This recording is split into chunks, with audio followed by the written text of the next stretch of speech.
West Coast Cookbook and Speakeasy with Chef Justice Putnam. Netrootsradio.com.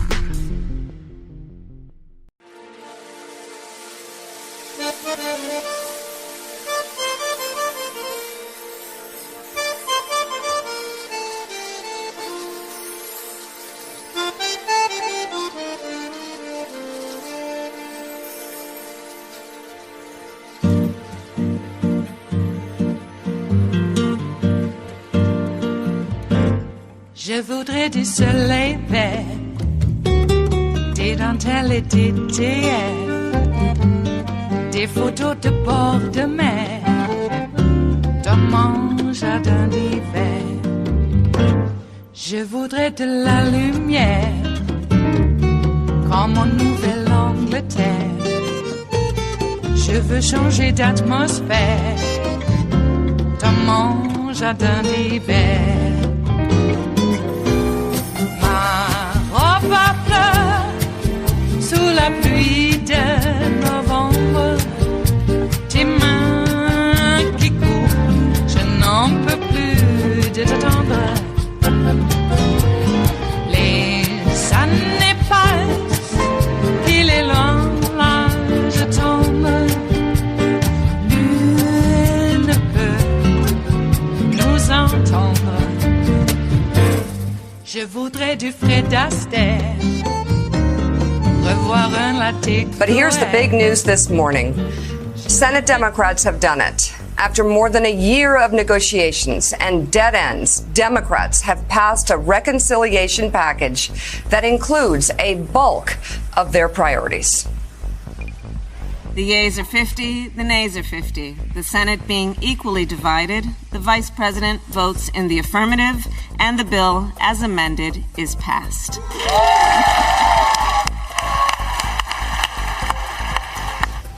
No Republicans voted in favor of the final bill. It passed with a tie-breaking vote from Vice President Kamala Harris. The bill went through some last-minute changes during an overnight vote-a-rama. That process allows senators to suggest amendments to the bill before a final tally. 7 Democrats, including Senator Kyrsten Sinema of Arizona, voted in favor of a last-minute tax change introduced by Republican Senator John Thune of South Dakota. That led Democrats to scramble to replace that measure with one of their own. The final draft of the Inflation Reduction Act would invest more than $300 billion in the climate reform, the largest in American history. The bill allows Medicare to negotiate drug prices for the first time, cutting prescription drug prices for Americans 65 and older. It also adds a new 15% minimum tax on large corporations. The Inflation Reduction Act will now head to the House. Leadership there has announced lawmakers will return from the August recess on Friday to vote on the bill. Senate Republicans were able to keep one key item out of the Inflation Reduction Act. They voted to block a cap on insulin costs for millions of patients across the country. So they kept to their brand, let's just say. Democrats had tried to limit those costs at $35 for private insurers. Only 7 Republicans joined all Democrats to try and keep the cap in place. Many of the 43 Republicans who blocked it had a different take on this in the past, including Senator Joni Ernst just 2 years ago.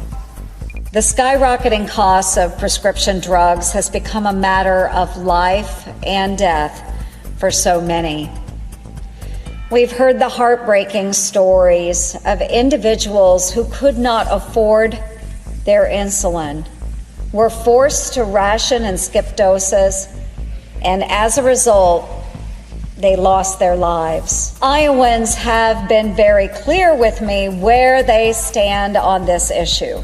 So she cared until she didn't. So that's another Republican branding thing. Just flip against something. The bill does include that cap for people 65 and older on Medicare. And Joe, I just want to start with how big a win this is.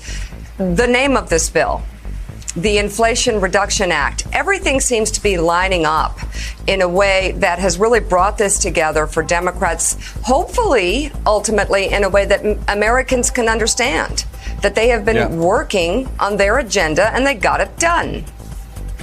Yeah, it's been incredible. I mean, you look at the work that they did on first of all, I got to say with Joni Ernst and the other Republicans that voted to allow Big Pharma to keep gouging diabetics. My son, type 1 diabetic, I can afford it. Unfortunately, so many Americans have to make really tough choices on insulin, and a lot of Iowans get screwed by Joni Ernst and Americans by Republicans. It's grotesque. It's absolutely grotesque. Hypocrites and liars for backing down on that.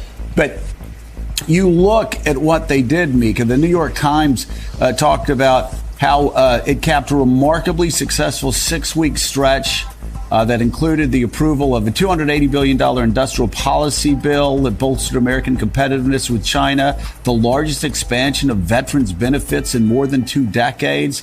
This bill achieved the Democrats' longstanding goal of slashing prescription drug costs, allowing Medicare for the first time to negotiate the prices of medicine directly and capping how much Americans pay out of pocket for these drugs. $400 billion for climate and energy programs.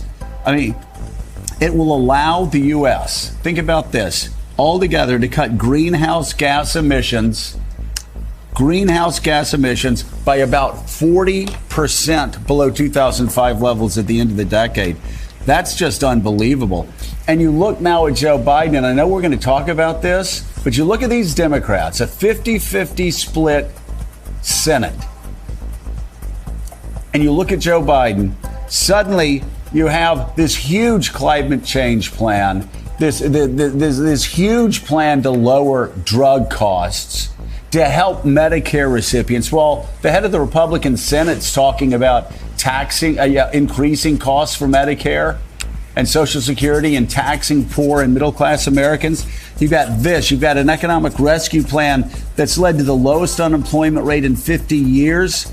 You've got a massive bipartisan infrastructure plan that was passed. You've got the first significant gun safety legislation passed in over a decade. We've got the Electoral Count Act that was reformed to prevent future January 6th. You've got the China competitiveness bill, $280 billion to make sure that we can have a stronger semiconductor manufacturing base in America so we're not dependent on China. Confirmation of the first black woman to the U.S. Supreme Court.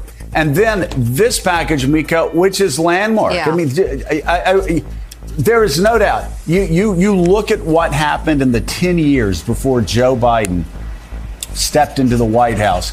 The last 6 years of President Obama's administration and Donald Trump's time in the White House.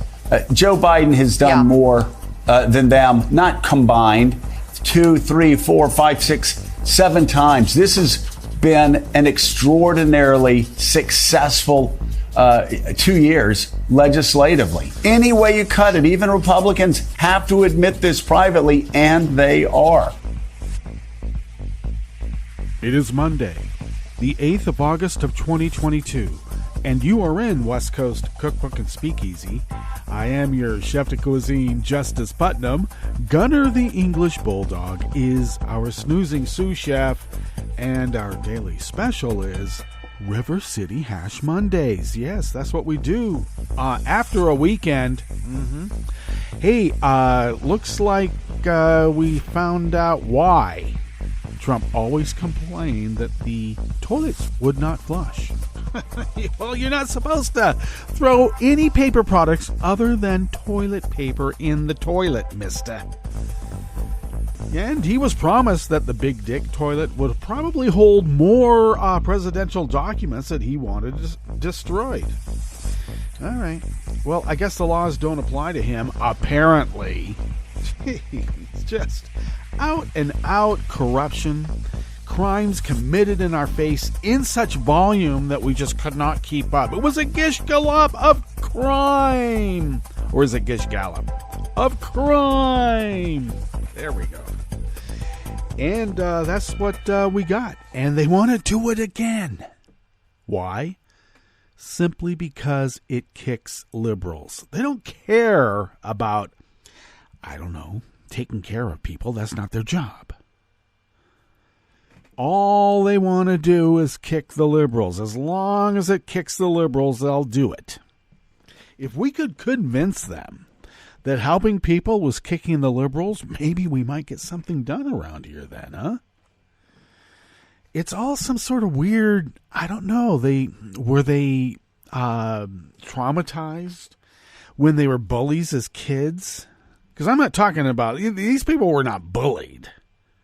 They were the bullies. And now they just can't deal. It's like, well, we're entitled to being bullies. Why do we have to shut up? Why do we have to be social? Why do we have to be good neighbors? Why? And then they call us the elites. Well, they're driving around in $100,000 mega trucks, spewing diesel or gasoline smoke all over the place. On purpose, too. Oh, I just didn't get the idle right on this engine, and it seems to be not primed enough, and it's burning oil. Look at that, damn. No, they do it on purpose. Because they're bullies, and we're the elite. Jeez. Economic anxiety, my ass. They're bigots and racists, and that's really what animates them. They see the Democratic Party as, well, a party full of, look at them, just look at them. Well, we do the same thing back at them, don't we? And I think for good reason. I think we point at it for the utter hypocrisy of it. How dare you call us mutants? Look at you! And, I mean, they're such mutants, they think that a Marjorie Taylor Greene is some sort of sex goddess. Oh, she's so pretty. I guess.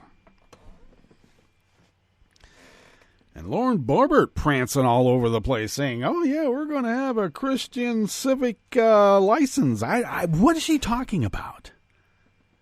She wants kids to take a civics test about religion? What about her? She can't even tell the difference between compromised and comprised. Jeez.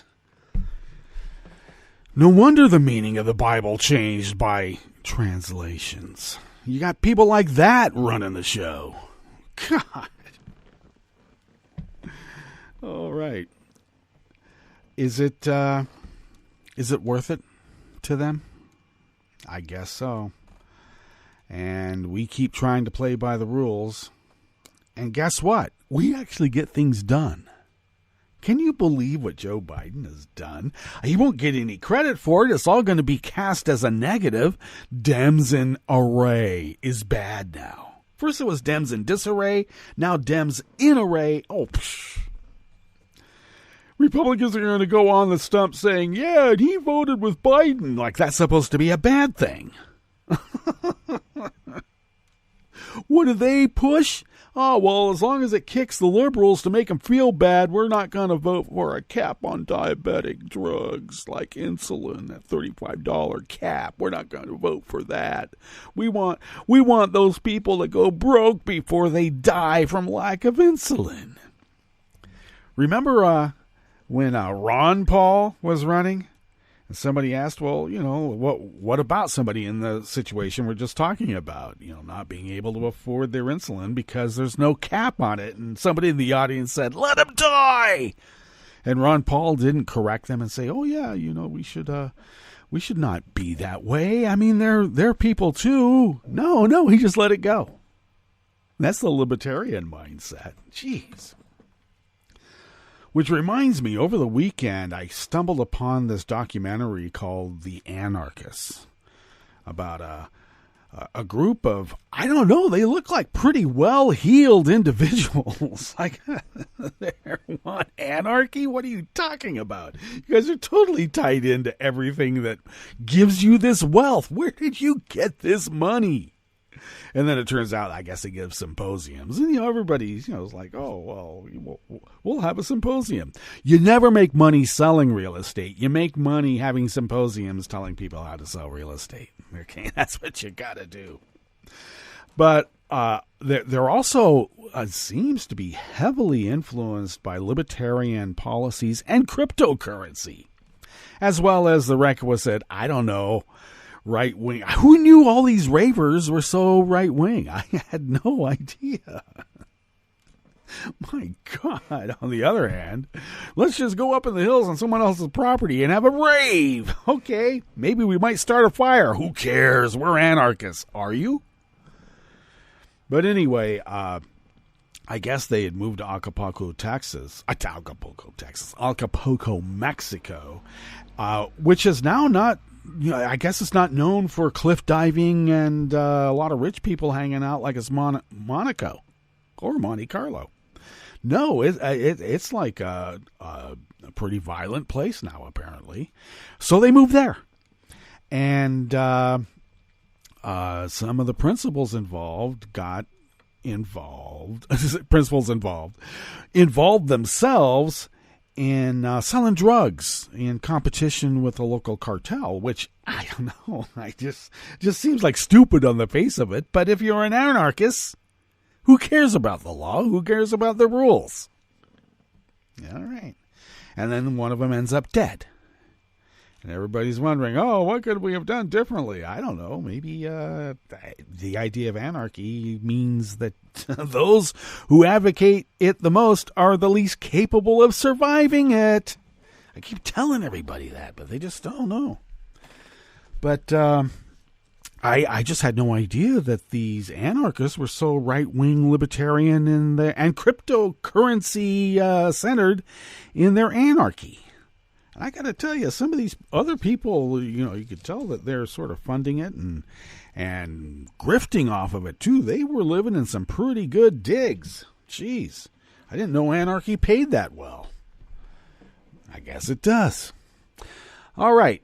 And I'm not mentioning this as if they're supposed to be on our side. I'm against anarchy, and it looks like anarchy is pretty right-wing libertarian, and they hope that cryptocurrency will, I don't know, make them warlords or something. Doesn't sound like anarchy when you get down to it. Anyway, we do have a curated show because we take the time to, go through the news of the day, or the day before, to give us an idea of where we will be headed this week. And at the top, this has been extraordinarily successful 2 years legislatively. But if you go to Fox or OAN, Joe is like the worst president that ever existed in the world. He should be impeached right now. In fact, we're gonna expose his son for taking some nude selfies. While Trump is out on his stump speech telling everybody, oh, Ronnie Jackson loved looking at my body. Really? And nobody bats an eye about that. Hunter takes some nude selfies, and I don't know, the world's going down in a handbasket. Look at those libertines. Yeah, we'll show you a libertine. On the rest of the menu, Indiana's new sweeping ban on abortion produced immediate political and economic fallout. The Republicans will fist bump their success in blocking a cap on insulin costs for millions of patients, because that's what they do.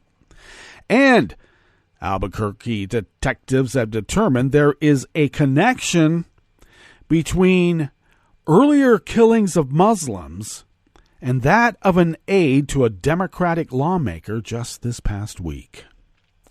After the break, we move to the chef's table, where Ugandan authorities have suspended the work of a prominent LGBTQ rights group, and Iraq broils in dangerous 120-degree heat as the power grid shuts down.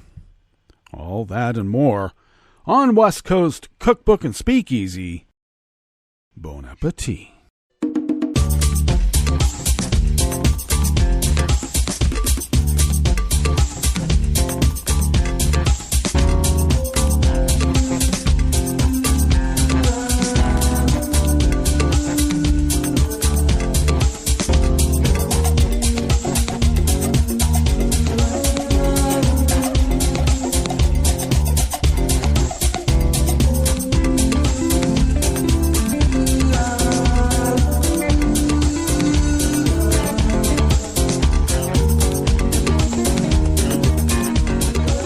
the bottom of our homepage at netrootsradio.com. To the right of the page is the chat room link, and the chat room is monitored by Kelly Lincoln, who will be attending Netroots Nation 22 in Pittsburgh, doing stellar work, getting the content that we here at Netroots Radio rely upon once a year, and now Kelly gets to be in person.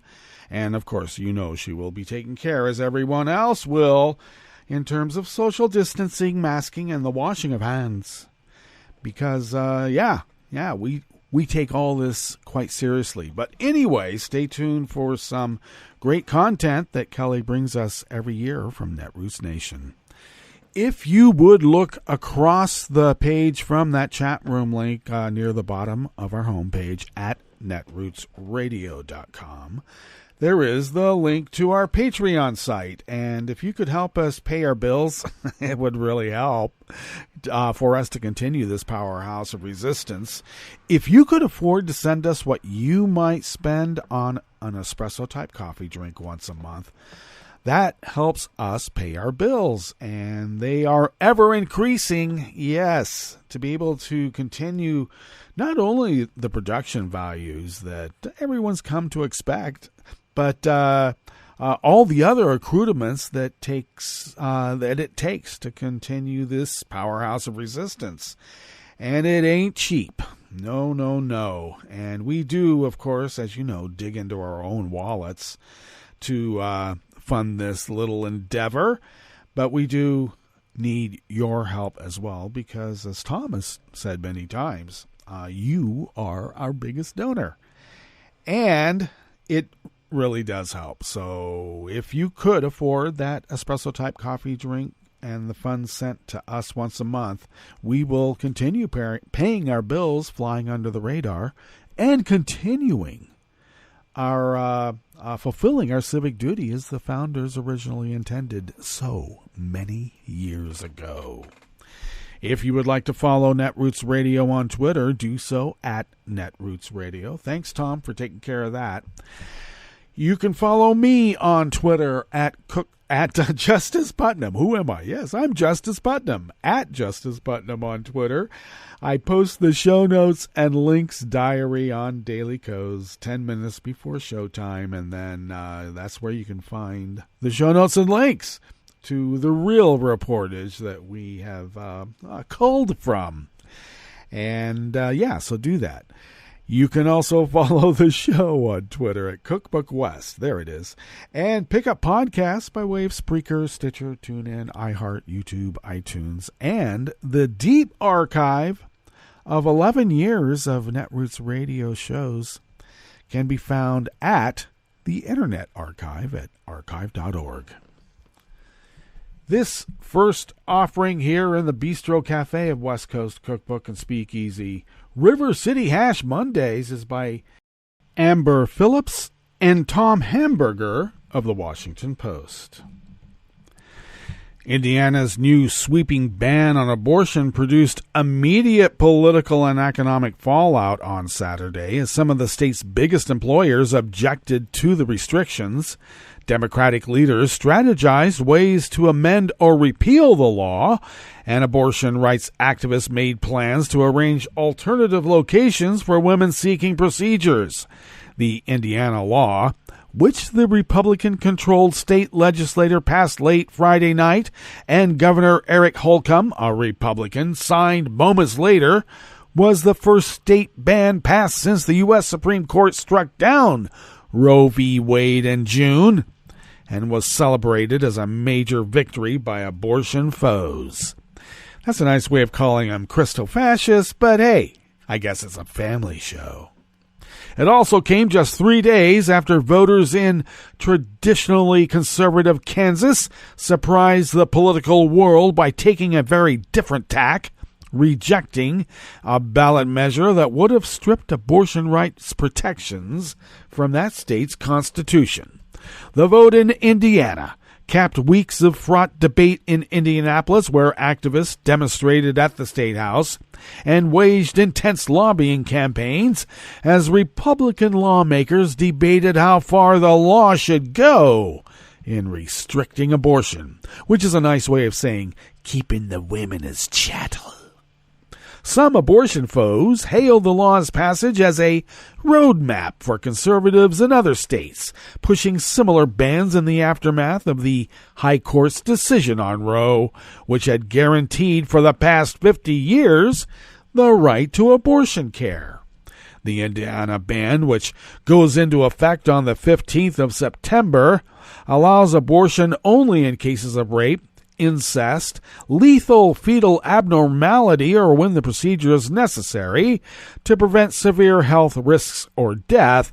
Indiana joins 9 other states that have abortion bans starting at conception, which means it will be left up to a politician to determine whether there is a lethal fetal abnormality or a severe risk of health or death to the little woman.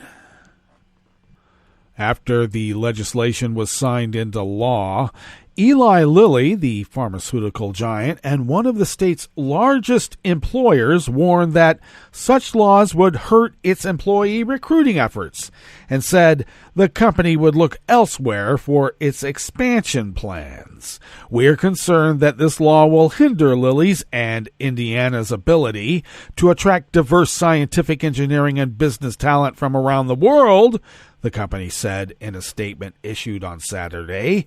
Given this new law, we will be forced to plan for more employment growth outside our home state. Indiana is just the first state to ban abortion by legislature since the Supreme Court decision in June overturning Roe v. Wade. Other states enacted trigger laws that went into effect with the fall of Roe. Indiana may be just the beginning. Abortion rights advocates estimate the abortion could be severely restricted or banned in as many as half of the 50 states.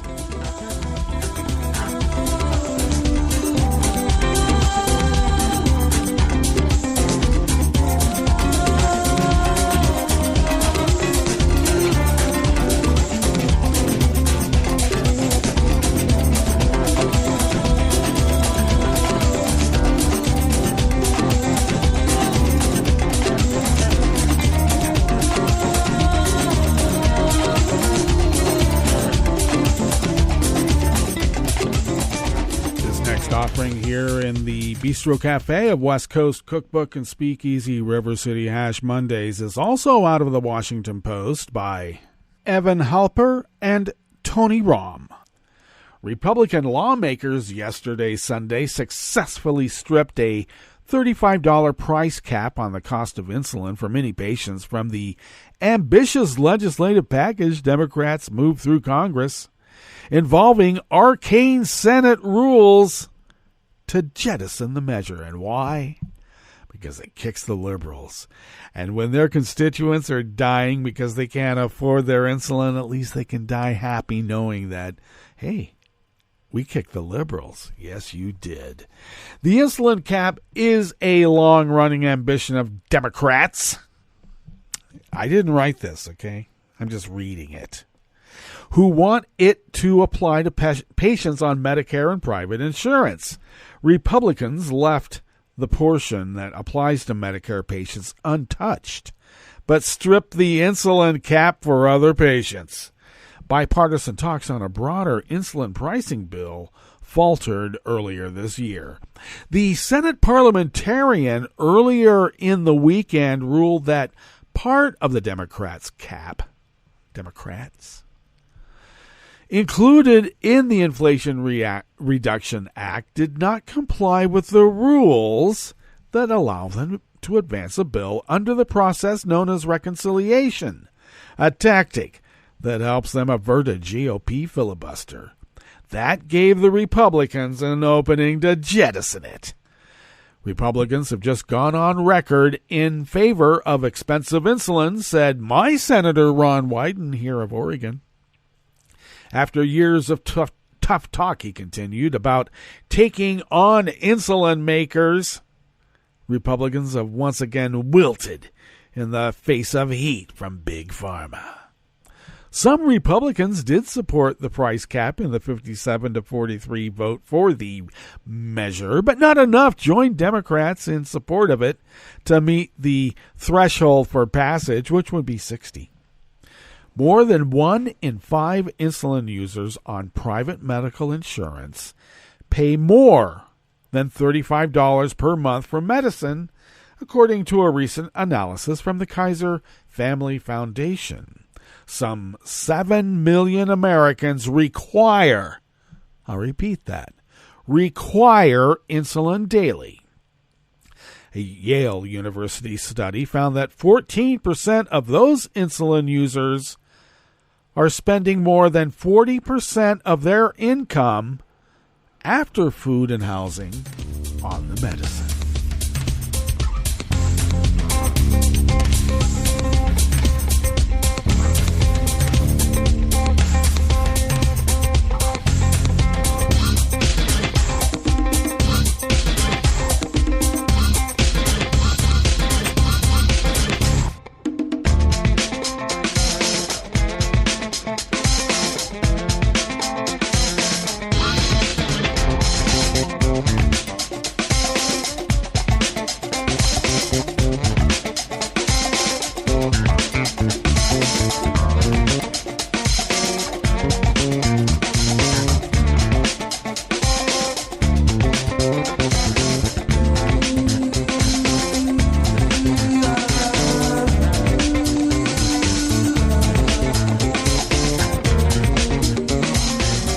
Final offering here in the Bistro Cafe, part of West Coast Cookbook and Speakeasy, is out of the Washington Post by Brian Peach, Brittany Seamus, and Pravina Somasundaram. The tight-knit Muslim community in Albuquerque was rocked by the killings of 2 Muslim men within a week's span of each other this summer. After funerals were held on Friday for the 2 men, we thought, okay, we're going to catch a little breather, said Tahir Gauba, Director of Public Affairs at the Islamic Center of New Mexico. But later that night, another Muslim man from the community became the latest victim in a string of killings that officials suspect are linked. The most recent victim, Naeem Hussein, had attended the funerals of Mohammed Afzal Hussein, 27, and Aftab Hussein, age 41, on Friday before heading to the center for a post-service meal, Gauba said in a phone interview. Naeem Hussein, who was in his mid-20s, and the 2 other men were regulars at the Islamic Center, though the men share a common surname.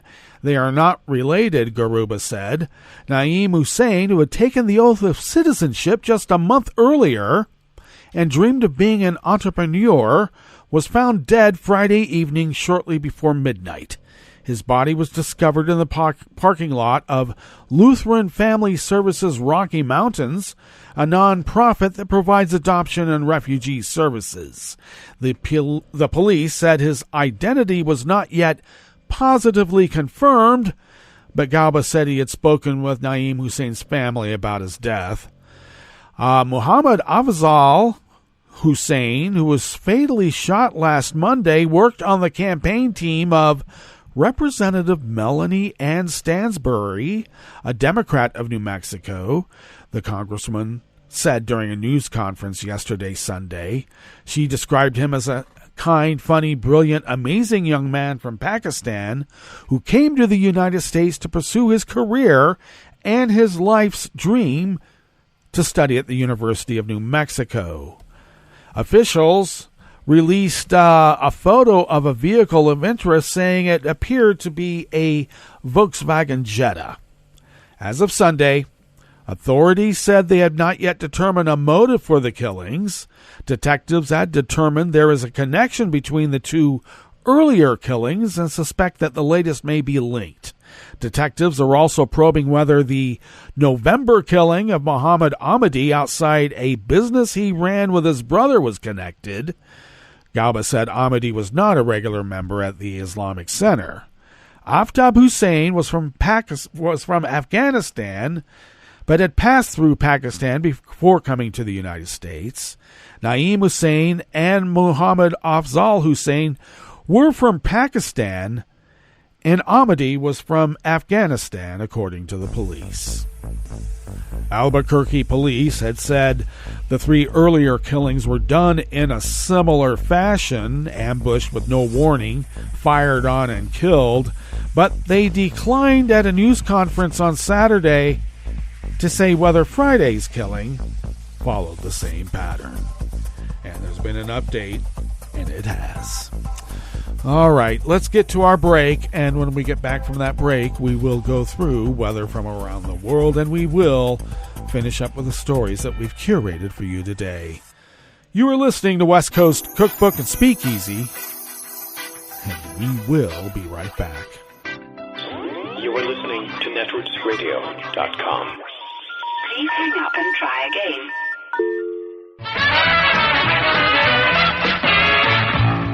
From a point at sea to the circles of your mind, a new force is at work for planetary transformation. New radio for a new Earth.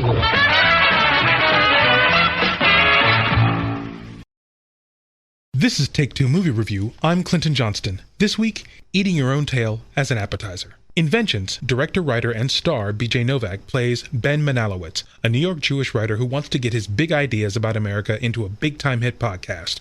So, this Ben gets a call from the brother of one of the many women Ben hooks up with but barely remembers. She has OD'd. And believing that Ben was her serious boyfriend, the brother guilts him down to her small hometown in West Texas. Once there, Ben BS's his way through meeting her family and attending her funeral and hearing their wild theories about her murder. And in an act of selfishness painful to watch, Ben figures that their stories could be his story. Now, of course, we've seen this movie before. Local Hero, The Englishman Who Went Up a Hill But Came Down a Mountain, Doc Hollywood, etc. Jaded city person heads to the country where he/she, at first, looks down upon the local yokels, but while questing, they're surprised by the townfolk's self-awareness, and their homey values fill our protagonist's emptiness. It's a formula that makes darling movies, but you step back and you realize that they're all written and filmed by those kinds of jaded coastal city people. And their treatment of the just folks, though affectionate, is ultimately condescending, as our yokels' lives and stories, like those of so many marginalized groups, really are only important as far as they help the self-centered protagonists. And for a movie like Vengeance, which talks about our societal disassociation that's paired with our drive towards celebrity, both conditions facilitated by recording and communication technology, it's hard not to look to how the movie comments on itself, and thus, hard not to find it disingenuous. I mean, what could be more all about you than writing, directing, and starring as someone who has to learn that it's not all about him? And though Vengeance knows this, can films like it ever ultimately escape being what they purport to revile? Here's your twist. I kind of think it does. This has been Take Two Movie Review. I'm Clinton Johnston. Catch up with us at TakeTwoMovieReview.com and feed us back on our channel on YouTube.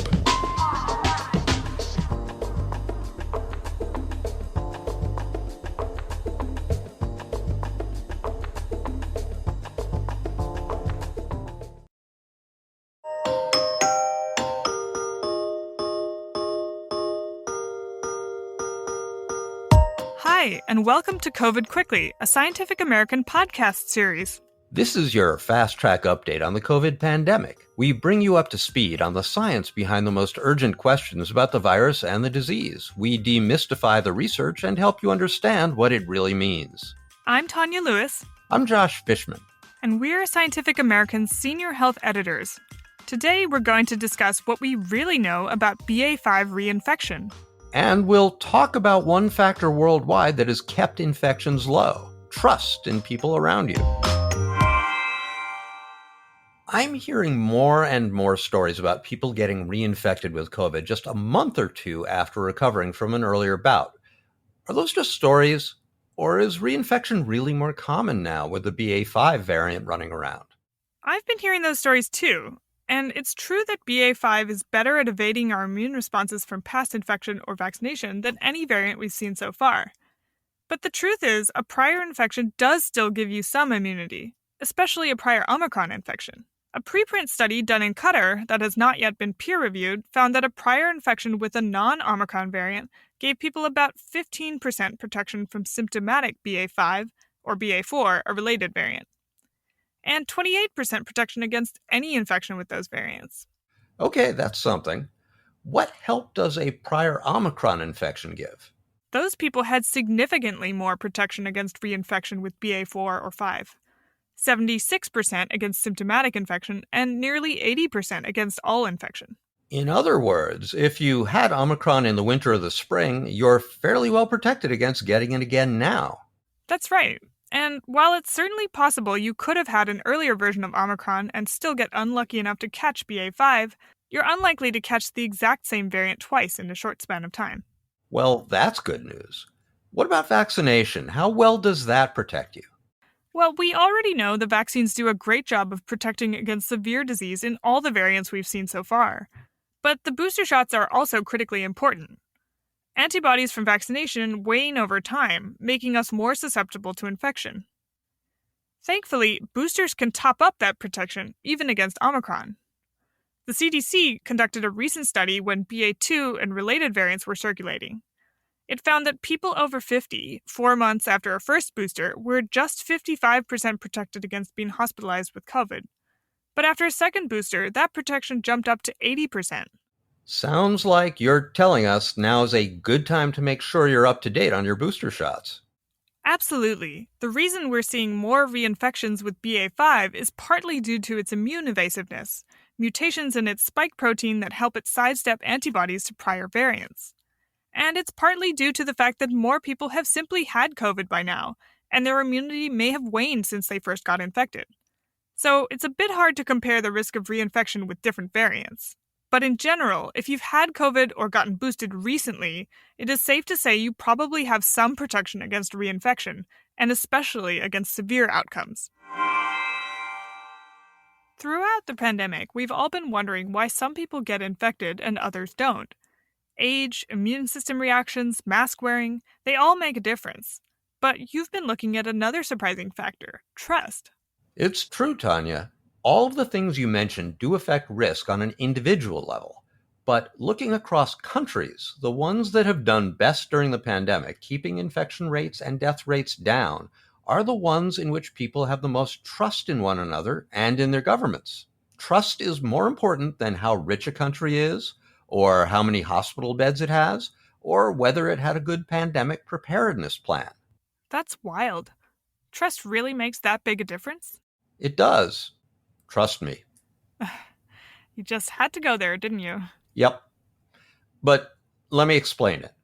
The info comes from a study published in February in the medical journal The Lancet. The authors looked at 177 different countries and made dozens of comparisons about populations, governments, and healthcare systems. They looked at the period from the very start of the pandemic in early 2020 to when the Delta wave peaked in the fall of 2021. Most of the differences in COVID outcomes just couldn't be explained by typical factors. I mean, you know the US had one of the highest infection and death rates in the world, but it also had high per-person income, lots of hospitals and healthcare workers, and a government that functions pretty well. Okay, some of the time, and at least when compared with a lot of other places. But that stuff didn't really matter? Not so much. Countries like the Philippines and the Dominican Republic and Vietnam, which don't have US-type resources, had much lower infection and death rates during the time of the study. What places like Vietnam did have, the authors say, was a really high level of trust in their government and in the people down the street. When you say trust, what exactly do you mean? How did they measure it? Good question.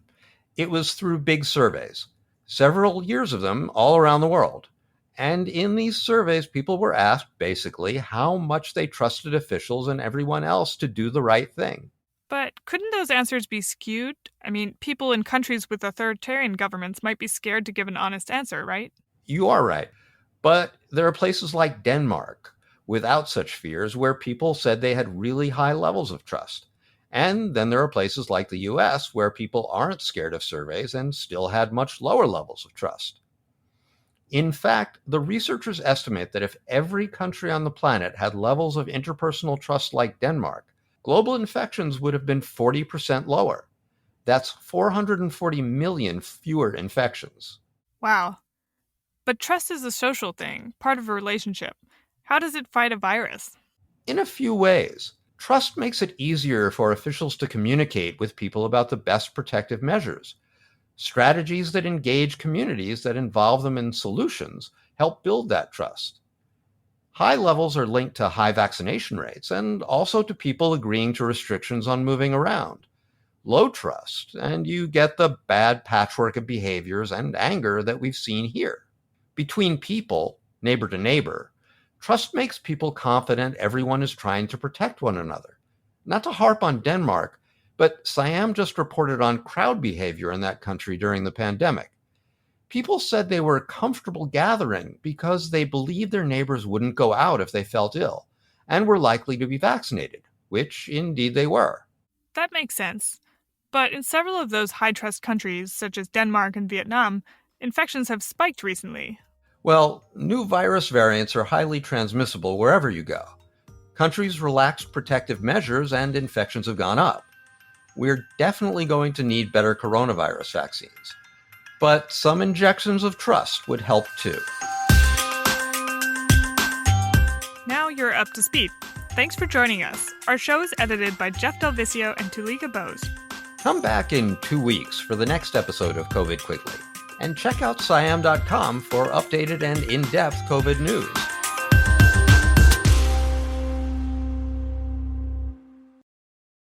Hi, I'm Tom Hartman, and since you're listening to netrootsradio.com, show your progressive side and go to the donate button on the bottom of the homepage. It's progressives like you who power Netroots Radio and keep the progressive message beaming everywhere 24 hours a day.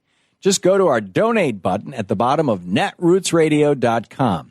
Thank you for keeping progressive radio at full power.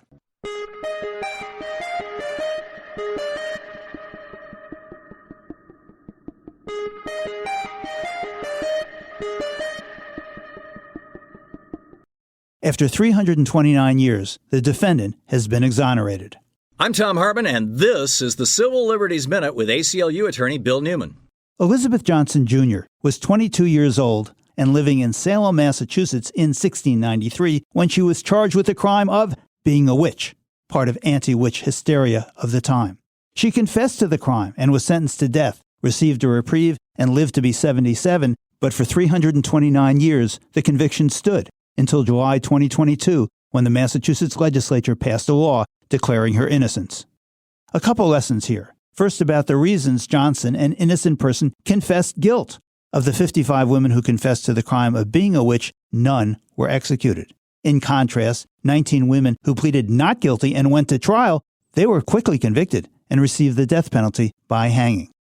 There was a public pressure campaign. Confession avoided potential torture, and the authorities extracting her confession may have exploited a mental disability. One recent positive note. This exoneration came about because of an 8th grade civics class at the North Andover Middle School. Those 8th graders researched her case, learned a lot about government, and then advocated zealously and persistently with their state senator and the governor, and finally, with passage of a bill, won the long overdue exoneration of Elizabeth Johnson Jr. The Civil Liberties Minute is made possible by the ACLU because democracy and advocacy begin with you, and freedom can't defend itself. I'm Rick Smith, and this is Labor History in 2. On this day in labor history, the year was 1994. President Bill Clinton posthumously awarded the Presidential Medal of Freedom to Latino farm worker organizer Cesar Chavez. It is the highest honor granted to civilians. His widow, Helen, accepted the honor on his behalf. Chavez founded the United Farm Workers Union. He dedicated his life to organizing agricultural workers in California. Too often, agricultural workers have not received enough attention from labor leaders, despite their struggles to win better wages and improved conditions for themselves and their families. Chavez was one of the most important Latino labor organizers in U.S. history. In 1968, he helped lead a successful national boycott against California grape growers. The boycott won increased wages for those workers and demonstrated the power of the boycott in farm labor organizing. The medal ceremony was held in the East Room of the White House. United Farm Workers leaders attended the ceremony, including Dolores Huerta, the farm union's co-founder and first vice president.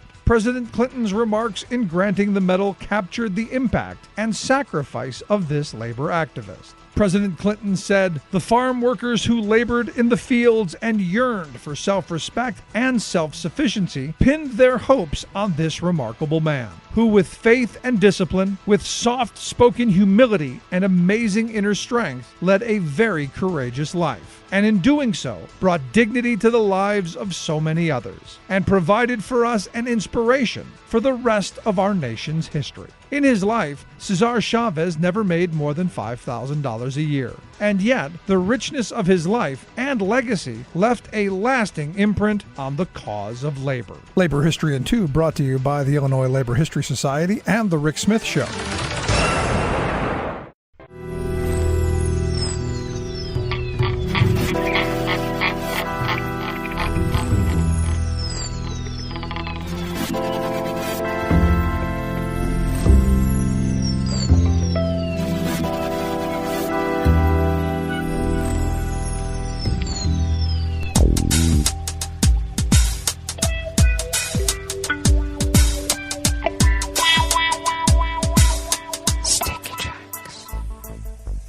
Thank you for accompanying us here to the chef's table at West Coast Cookbook and Speakeasy River City Hash Mondays.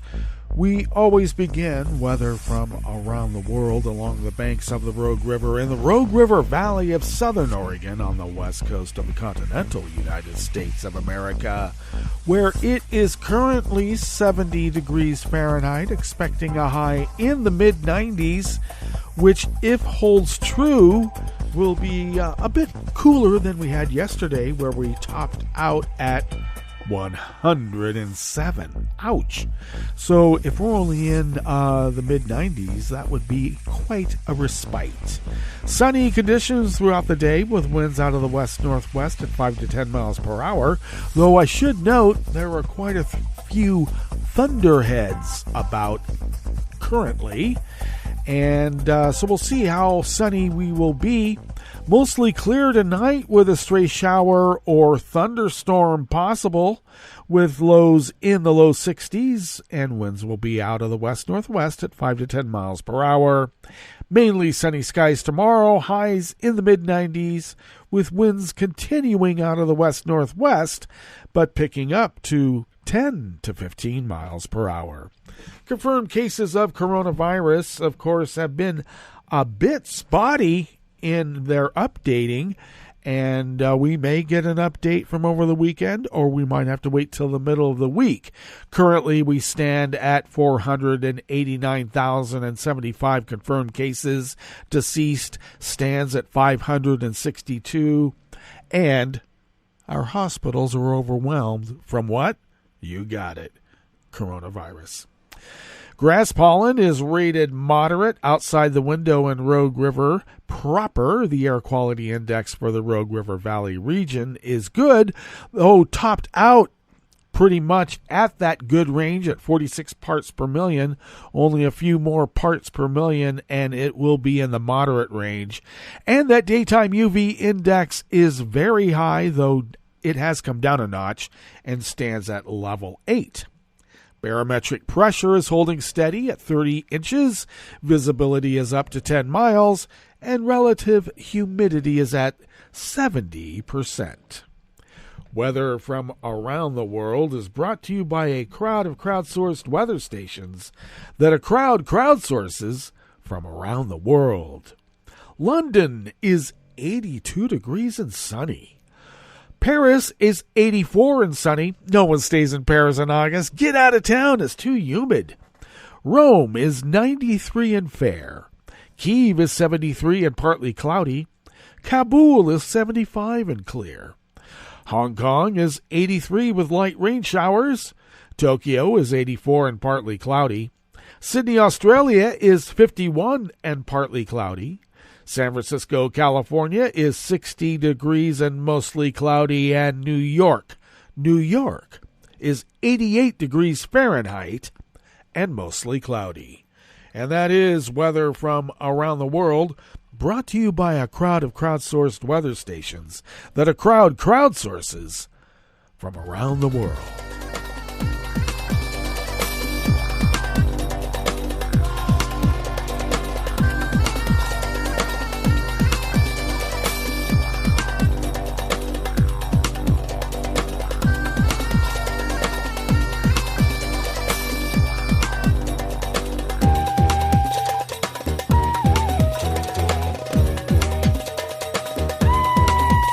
Rodney Mohumaza of the Associated Press brings us this first amuse-bouche here at the Chef's Table at West Coast Cookbook and Speakeasy River City Hash Mondays. Ugandan authorities have suspended the work of a prominent LGBTQ rights group, calling it an illegal entity. Sexual Minorities Uganda has been the East African nation's most prominent support group for lesbian, gay, bisexual, transgender, and queer people since 2004. Its leader, Frank Mugisha, said on Saturday that authorities who oversee non-governmental organizations advised him to suspend activities, saying his group lacked needed documentation. The NGO Bureau said in a statement that the group needed to stop work with immediate effect because it is neither a company nor an NGO. The case against Sexual Minorities Uganda stems from the group's name itself. The registrar of companies declined to register the name, saying it was unsuitable. A judge agreed, and the group's appeal to a higher court is awaiting judgment. Homosexuality is illegal in Uganda under a colonial-era law that criminalizes sex acts against the order of nature, and LGBTQ people face widespread discrimination. Some Ugandan officials have urged tough new legislation after a panel of judges nullified an anti-gay law enacted by President Museveni in 2014 amid international condemnation. That law, invalidated because it had been passed by lawmakers during a session that lacked a quorum, prescribed punishments of up to life in prison for individuals convicted of engaging in same-sex activity. The original version of that bill, first introduced in 2009, included the death penalty for what it called aggravated acts of homosexuality.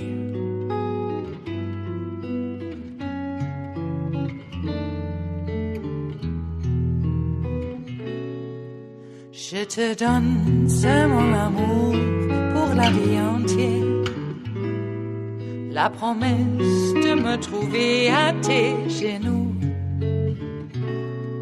Aussitôt que tu m'appelles, rester toujours fidèle, c'est tout, c'est tout. Je te donne tous mes printemps, mes étés de mer, mes automnes quand les feuilles tombent partout. Si ce n'est pas une bonne affaire, je te donne tous mes hivers. This final amuse-bouche here at the Chef's Table at West Coast Cookbook and Speakeasy is out of the Washington Post by Louisa Lovelock and Mustafa Salim.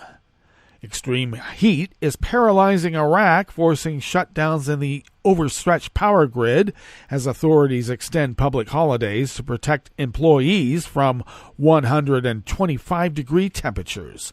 Iraq ranks 5th on the list of countries most vulnerable to the impacts of climate change, and it is heating faster than much of the globe.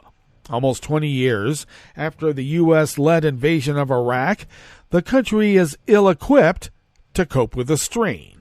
In the southern provinces of Basra, Dakar, and Massan, authorities said that the electricity grid had lost power for a second night in a row over the weekend, plunging millions of homes into darkness through the sweltering night. Food spoiled in fridges. Parents put their children in the car and drove for hours. The air conditioning in their vehicles was the only way to stay cool.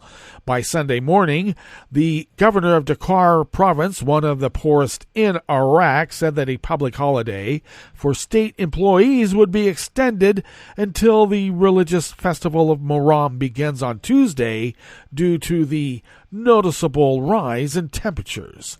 10 months after populist cleric Muqtada al-Sadr won the largest number of seats in parliamentary elections, politicians from the country's Shiite, Sunni, and Kurdish blocs are fighting bitterly over the shape of a new government.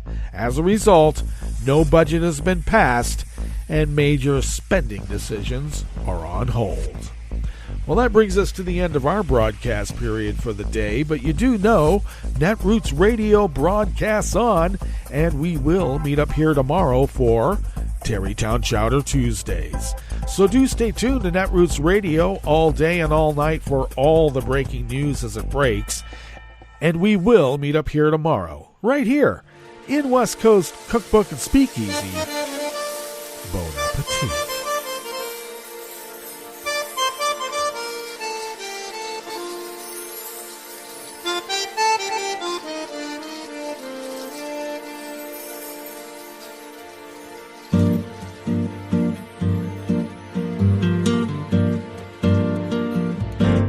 Je voudrais du soleil vert, des dentelles et des théières, des photos de bord de mer, dans mon jardin d'hiver.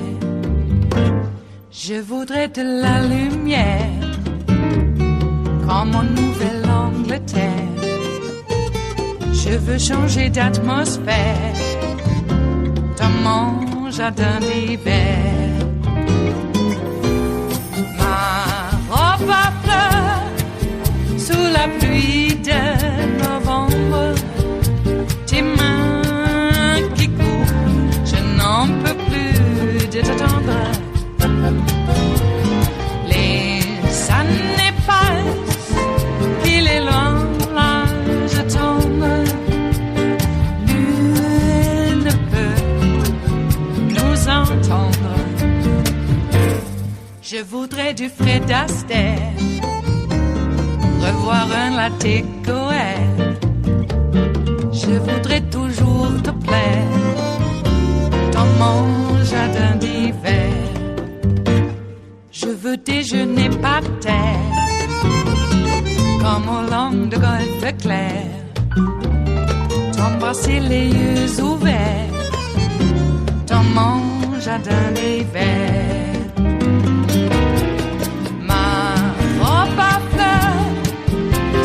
Pluie de novembre, tes mains qui courent, je n'en peux plus de t'attendre. Les années passent, il est loin, là je tombe.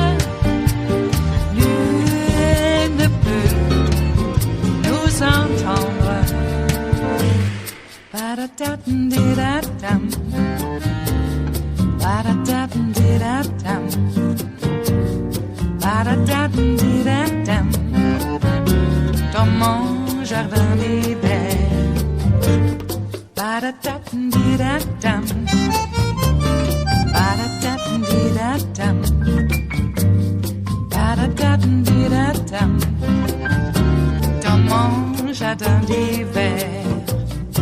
Dans mon jardin d'hiver. Dans mon jardin d'hiver.